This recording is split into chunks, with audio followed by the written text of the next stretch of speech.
આ બાજુ મામા થાળીઓ લઈ લઈને જમવા બેસી ગયા. એમાં મામાએ જમી લીધું ને હું માર ભાઈ મારા મામા ત્રણેય નીકળી ગયા સાળંગપુર બાજુ. સાળંગપુર તો આવી ગયા પણ હનુમાન દાદાના મંદિરે જવાનો મેળ ન આવ્યો. કઈ વાંધો નહીં, ફરી વખત આવું તારા વાત. સાળંગપુર થી સીધા ફુલાકામાં આવતા રહ્યા. વરરાજાએ કરી લીધી એન્ટ્રી. વરરાજાએ કરી એન્ટ્રી ને પછી ફોડ્યા નકરાત ફટાકડા.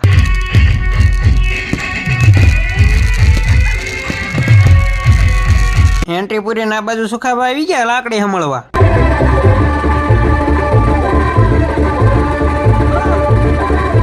બીજા દિવસે નાયધન કમ્પ્લીટ થઈ ગયા કેમ કે જવાનું જાનમાં અમે બે ભાઈઓ કર્યા હતા કપડા મેચિંગ. પછી મારા મામાને છોડી નન્નું આવી ગયું ઘડીક કરીને રમીતું.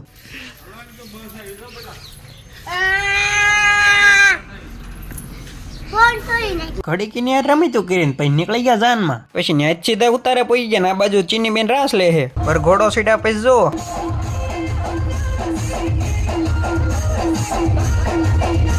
પછી ન્યાથી સીધા જ્યાં જમણવાર હતો ત્યાં જમવા આવતા રહ્યા. જમીન પછી ખસકાઈ મેં બોટાદ બાજુ. સાળંગપુર થી ગાડી એક્સચેન્જ કરીને પછી ઉપાડે બોટાદ બાજુ. ઉતાવળી હતી એટલે સાળંગપુર હનુમાન દાદા મંદિરના દર્શન તો ન કરાણા પણ આ બહારથી મૂર્તિના દર્શન કરી વાળ્યા. પછી ન્યા ફટાકડાની દુકાને આવતા રહ્યા. ફ્યુચર વરાજો આપે ફટાકડાનો ઓર્ડર. અને હા, તમે ફોલો કરતા જજો.